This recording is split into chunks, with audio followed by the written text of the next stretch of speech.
उत्तर प्रदेश की राजनीति में 2027 विधानसभा चुनाव से पहले एक नया सियासी मुकाबला शुरू हो गया है। मुद्दा विकास या वादों का नहीं बल्कि ब्राह्मण वोट बैंक को साधने का है।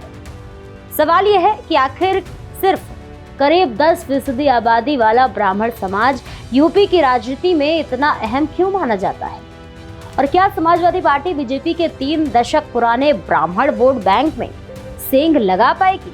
देखिए हमारी एक खास रिपोर्ट। नमस्कार, मैं प्रेयसी पांडे और आप देख रहे हैं भारत एक्सप्रेस। उत्तर प्रदेश की राजनीति में इन दिनों ब्राह्मण वोट बैंक सबसे ज्यादा चर्चा में है। बीजेपी और समाजवादी पार्टी दोनों ही इस समुदाय को अपने पक्ष में करने की कोशिश में जुटे हुए हैं। इसकी सबसे बड़ी वजह यह है कि राज्य में ब्राह्मणों की आबादी भले ही करीब 10% हो, लेकिन उनका प्रभाव 100 से ज्यादा विधानसभा सीटों पर माना जाता है। खासकर पूर्वांचल और अवध के कई जिलों में ब्राह्मण मतदाता चुनावी नतीजे बदलने की क्षमता रखते हैं। 2022 के विधानसभा चुनाव में 403 सीटों में 52 ब्राह्मण विधायक जीतकर विधानसभा पहुंचे थे। इनमें 46 विधायक बीजेपी के थे, जबकि समाजवादी पार्टी के खाते में सिर्फ 5 और कांग्रेस के खाते में 1 सीट आई। यही आंकड़े बताते हैं कि ब्राह्मण समुदाय लंबे समय से बीजेपी का मजबूत वोट बैंक रहा है। हालांकि अब समाजवादी पार्टी इस समीकरण को बदलने की कोशिश कर रही है।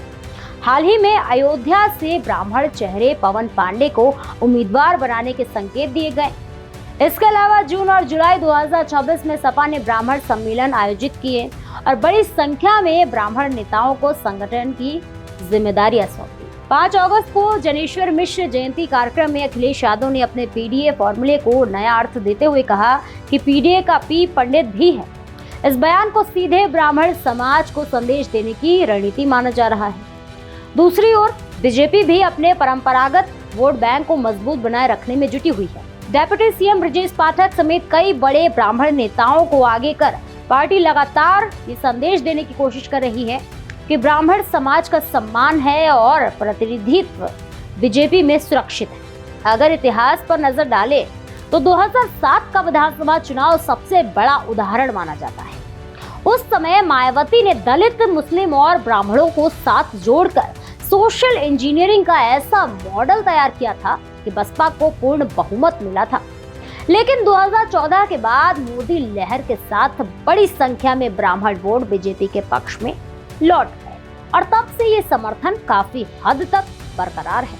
CSDS के चुनावी आंकड़े भी बताते हैं कि 2022 में लगभग 89% ब्राह्मण मतदाताओं ने बीजेपी का समर्थन किया था, जबकि समाजवादी पार्टी को इस वर्ग में बेहद सीमित समर्थन मिला।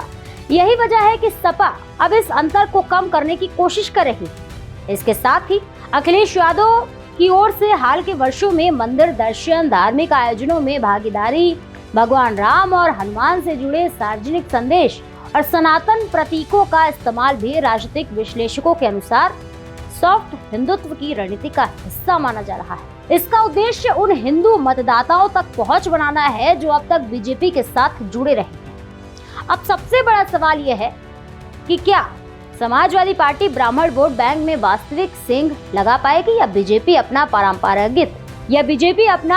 पारंपरिक समर्थन बरकरार रखेगी? इसका जवाब तो 2027 के विधानसभा चुनाव में मिलेगा, लेकिन इतना तय है कि उत्तर प्रदेश की सियासत में ब्राह्मण वोट बैंक एक बार फिर चुनावी रणनीति का सबसे बड़ा केंद्र बन चुका है। फिलहाल यूपी की चुनावी बिसात पर ब्राह्मण वोट सबसे बड़ा राजनीतिक समीकरण बन गया है।